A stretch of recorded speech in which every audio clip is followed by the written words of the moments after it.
Hello, I am Mike. Hello, I am Lily. Welcome to English Podcast Flow. Today we're going to be looking at something I know a lot of you are interested in, improving your English fluency. Right. Now, we're not going to be looking at complicated grammar rules or giving you long lists of vocabulary to learn. Yeah. We're going to be looking at some really simple, everyday habits that you can use to improve your English. Yeah.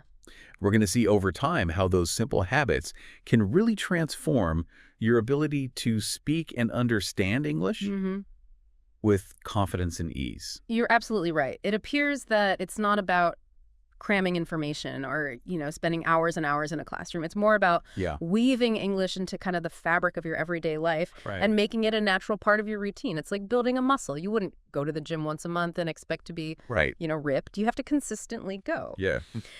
Same principle applies to language learning. It appears that consistent, even small efforts are the key to unlocking fluency. That makes a lot of sense. Yeah. It's about creating a sustainable approach to language learning, one that doesn't feel like a chore and feels more like just a natural extension of your day-to-day activities. Yeah. So let's jump right in and explore these powerful habits, starting with one that I think a lot of people might find a little bit counterintuitive. Yeah, I think I know which one you're talking about, thinking in English. That's the one. And this might seem like quite a daunting task, especially if you're used to translating everything in your head back and forth between your native language and English. But trust me, it's one of the most effective ways to truly internalize a language and make it a part of your natural thought process. So instead of seeing a cat and thinking gato in Spanish, for example, I should be consciously trying to think cat in English. Exactly. It's about making that direct connection between the object or concept and its English equivalent. Without going through that extra step of translation in your head. Exactly. And it's not just about single words. As you become more comfortable with this process, you can start constructing simple sentences in your mind. For example, if you're making breakfast, instead of thinking, I'm going to make toast in your native language, try to think, I'm going to make toast in English. It's about narrating your own life, your own experiences in English, even if it's just silently in your head. It's like creating a parallel universe where everything you do, everything you experience has this English voiceover. Yeah. And I can see how over time that would gradually shift your thinking and make English feel more natural and more intuitive.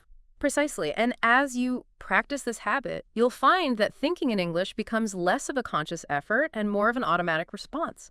Your brain will start to form new pathways, new connections that make processing information in English feel effortless. It's amazing how our brains can adapt and rewire themselves to accommodate new languages and new ways of thinking. Yeah. It's like unlocking a hidden potential that was always there, just waiting to be activated. Absolutely. And speaking of unlocking hidden potential, let's move on to a habit that often gets overlooked, but can be incredibly powerful, and that is talking to yourself in English. Now, I know this might sound a bit strange, maybe even a little crazy, but trust me, it's a fantastic way to practice your pronunciation experiment with new vocabulary and build confidence in your speaking abilities, all without any fear of judgment. I have to admit, I've definitely caught myself having full-blown conversations with myself in English. Right. Especially when I'm trying to work out how to express a complex thought or idea. Yeah.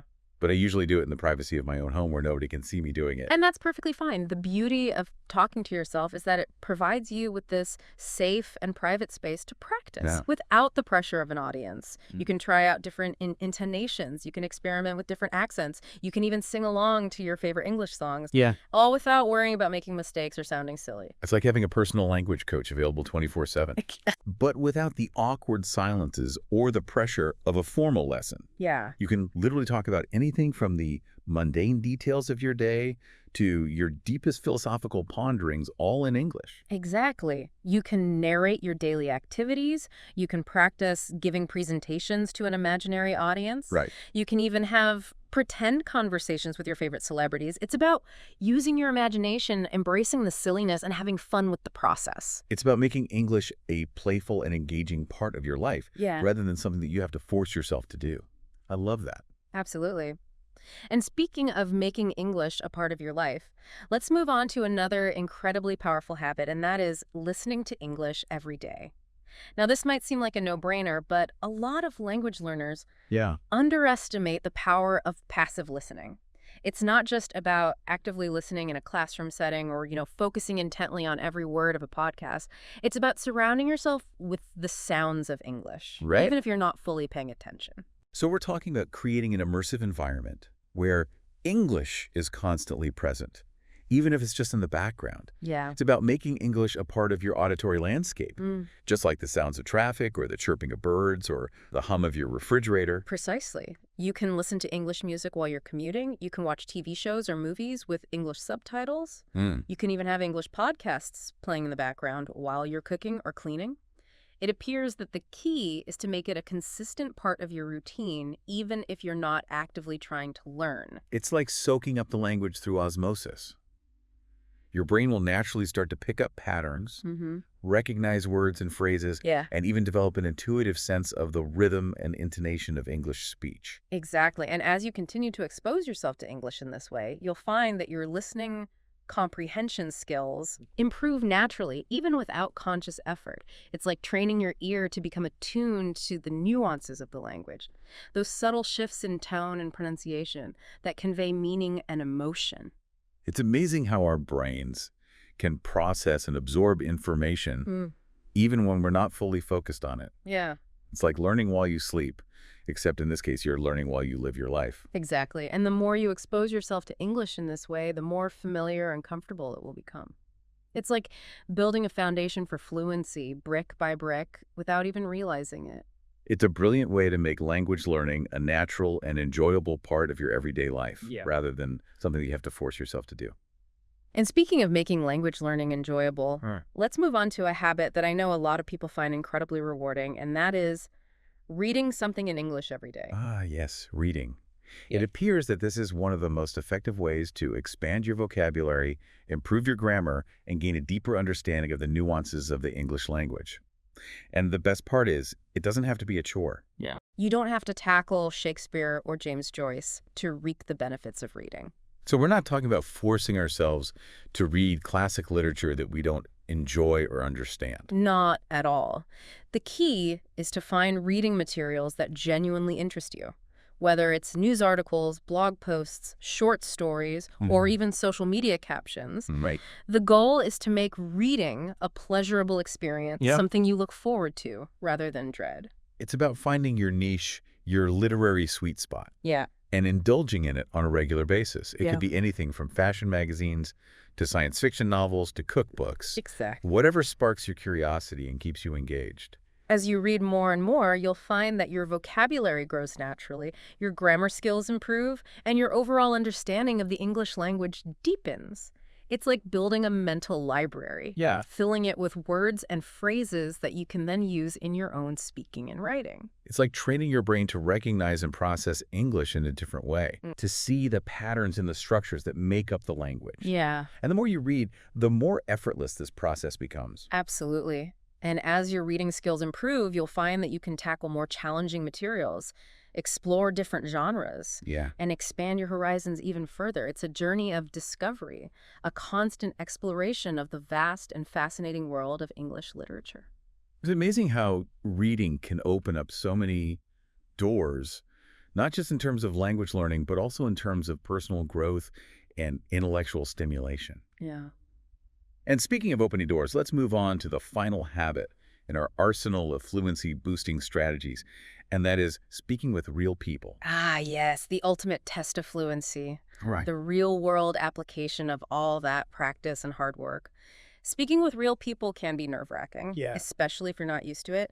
But it's also the most rewarding aspect of language learning, that moment when you truly get to put your skills to the test and see how far you've come. It's like stepping onto a stage after months of rehearsals. It's the culmination of all that preparation and practice. It can be intimidating, for sure, but also exhilarating. Exactly. And while it's natural to feel nervous or self-conscious at first, remember that everyone makes mistakes. Even native English speakers. The key is to embrace those mistakes as learning opportunities, to see them as stepping stones on your path to fluency. It's about shifting your mindset from a fear of failure to a desire for growth. It's about seeing every conversation, every interaction as a chance to learn, to improve, and to connect with others. And the great thing is there are so many ways to find opportunities to speak English, even if you don't live in an English-speaking country. You can join language exchange groups online. You can connect with native English speakers through language learning apps. You can even find local conversation partners in your community. It's about being proactive, about seeking out those opportunities to practice and engage with the language in a real-world setting. And the more you do it, the more comfortable and confident you'll become. Absolutely. And as you continue to push yourself outside of your comfort zone and embrace those real-life conversations, you'll find that your fluency skyrockets. It's like anything else in life. The more you practice, the better you get. It's about building that muscle memory, that instinctive ability to speak and understand English without hesitation or second-guessing. And as you continue to hone those skills, you open up a world of possibilities, both personally and professionally. Exactly.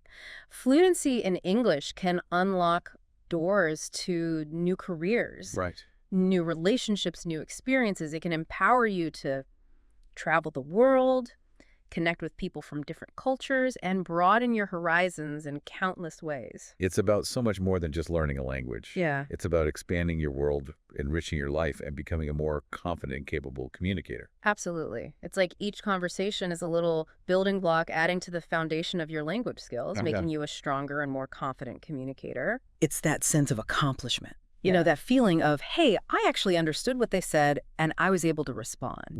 And it really keeps you motivated and makes you want to keep practicing. It's those small victories that really fuel the fire and make you realize how far you've come. You're absolutely right. And speaking of motivation, let's talk about one of the most important aspects of language learning. The element that keeps us going when the going gets tough, and that is staying motivated. It's no secret that learning a new language can be a challenging endeavor. A long and winding road with its fair share of peaks and valleys.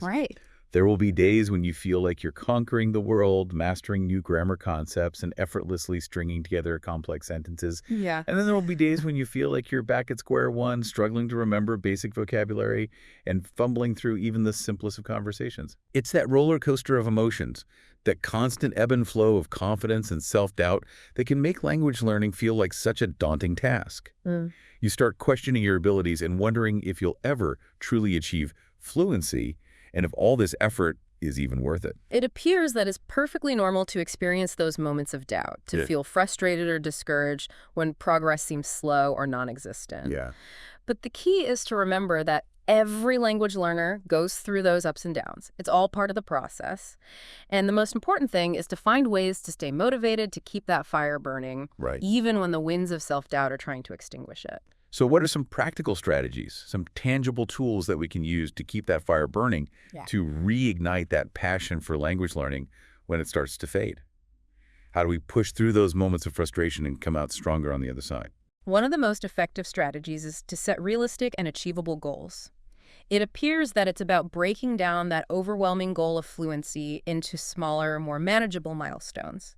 So instead of saying, I want to be fluent in English by next year, try setting a goal of learning 5 new words every day or watching 1 English movie per week. It's about creating a sense of accomplishment, of checking those boxes and seeing that progress, however small, which in turn fuels your motivation to keep going. It's that feeling of, I did it. I achieved what I set out to do. That gives you that boost, that momentum to keep pushing forward to tackle the next challenge, the next milestone on your language learning journey. It's like those video games where you level up and you unlock new skills and abilities and you can't wait to see what's next. What other challenges await you? Exactly. It's about gamifying the learning process, making it feel fun and rewarding rather than tedious and overwhelming.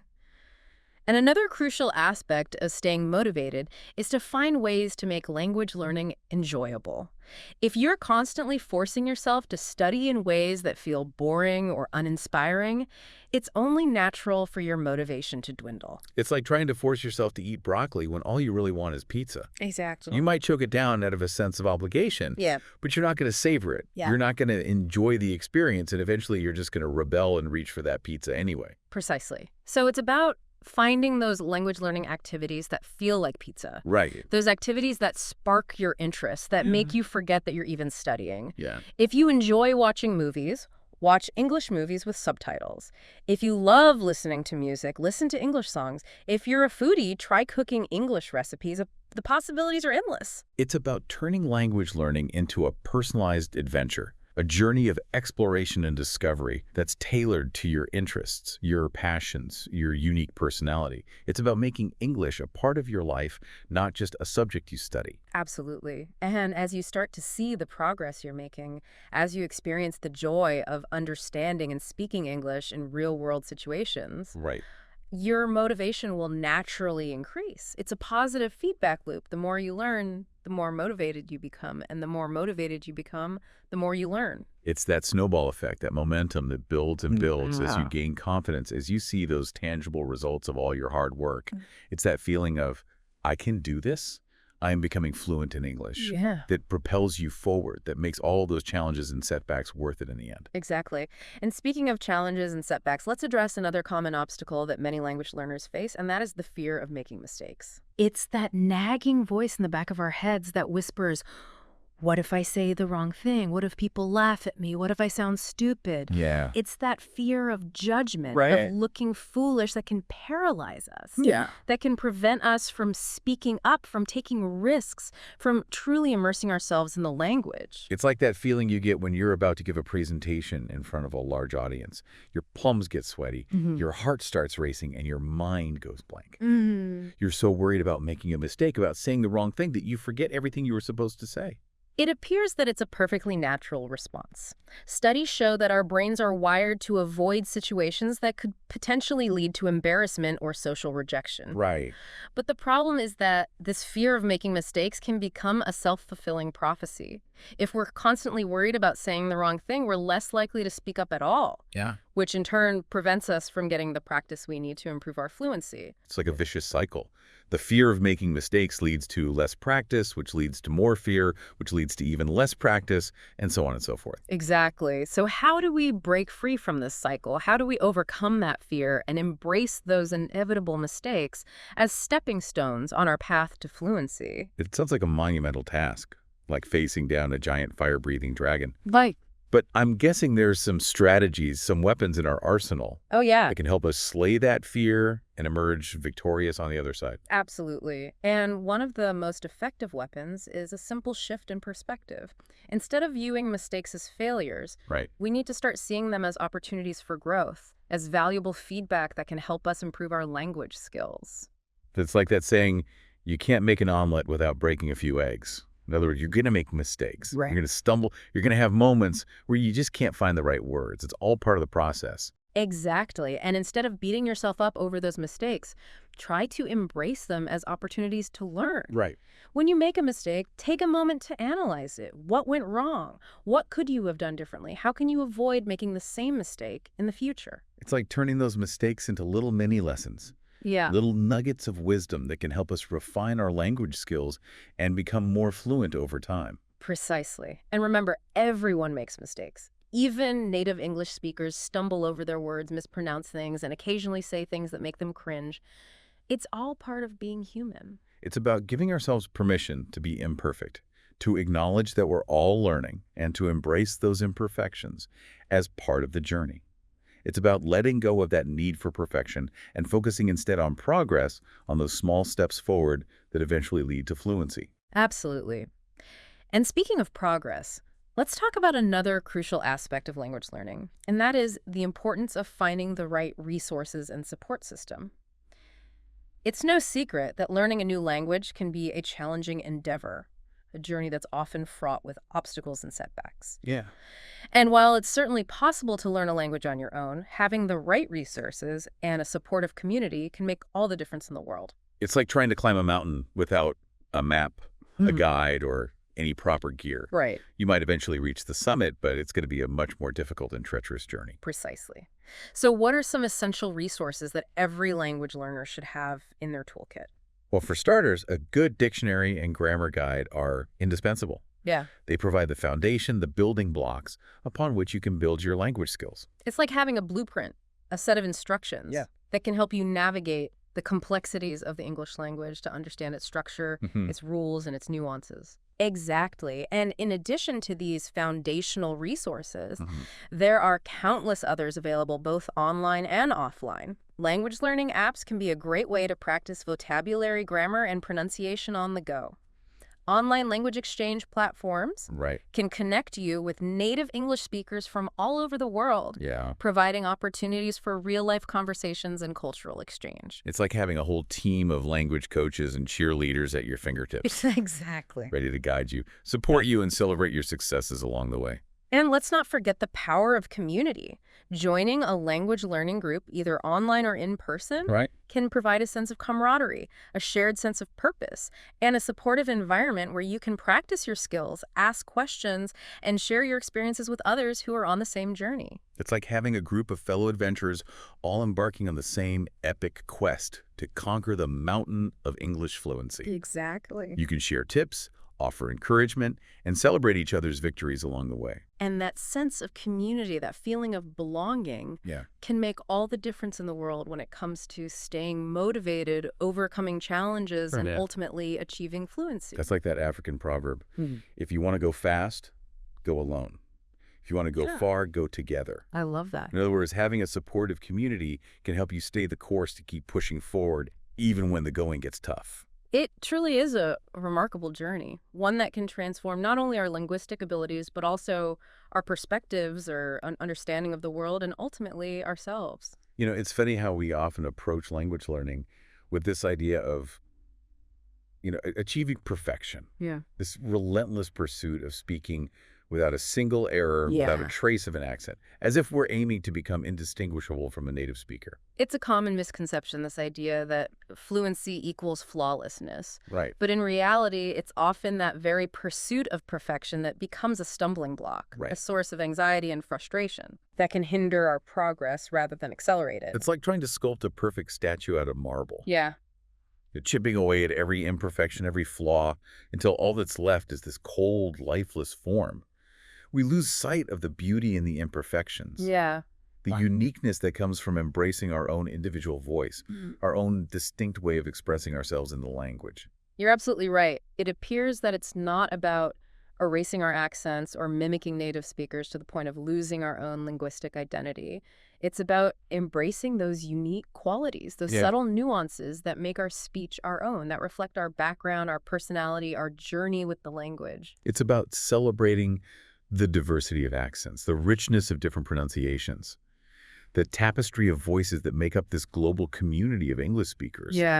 It's about recognizing that there's no one right way to speak English, that fluency is a multifaceted concept that encompasses, a wide spectrum of accents, dialects, and styles. And it's often those imperfections, those deviations from the perceived standard that make our speech more engaging, more memorable, more expressive. It's like adding spices to a dish. Those little hints of flavor that elevate it beyond the bland and predictable. It's about finding that balance between clarity and authenticity, between striving for accuracy, while also embracing the unique qualities of our own voice, our own individual expression in the language. And that brings us to another important aspect of embracing imperfection, and that is the willingness to make mistakes, to stumble, to occasionally say the wrong thing, and to laugh at ourselves along the way. It appears that it's that playful, lighthearted approach to language learning that can truly unlock fluency, that can transform what might feel like a daunting task into an enjoyable adventure. It's like learning to ride a bike. You're going to fall, you're going to scrape your knees. You're going to have moments where you wobble and feel unsteady. But it's through those stumbles, those moments of imbalance, that you eventually find your balance. That you develop the muscle memory and the confidence to ride with ease and grace. Exactly. It's those moments of, oops, I said that wrong, or wait, what does that word mean? That often lead to the greatest learning, the most memorable insights, the deepest understanding of the nuances of the language.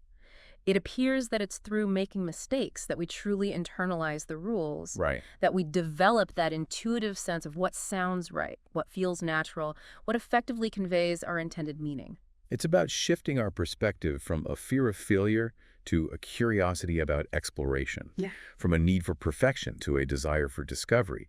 It's about embracing those stumbles as stepping stones on our path to fluency. Right. Recognizing that each mistake, each awkward moment is an opportunity to learn, to grow, and to refine our skills. And it's about cultivating a sense of humor, a willingness to laugh at ourselves, to not take ourselves too seriously.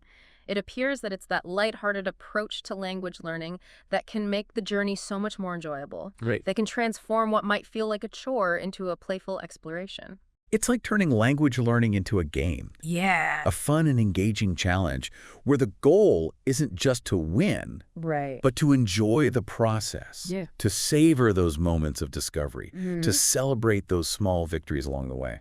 And speaking of celebrating small victories, Yes. let's talk about the importance of recognizing our progress, Right. of acknowledging how far we've come on our language learning journey. It's easy to get caught up in the pursuit of fluency, to focus on the milestones that still lie ahead, to feel like we're not making progress fast enough. It's like being on a long road trip. Yeah. You're so focused on reaching your destination that you forget to appreciate the scenery along the way. Right. The charming towns, the breathtaking vistas, the unexpected detours that add color and texture to the journey. Exactly. It appears that it's important to take a step back every now and then to reflect on how far we've come, to acknowledge the progress we've made, however small it may seem.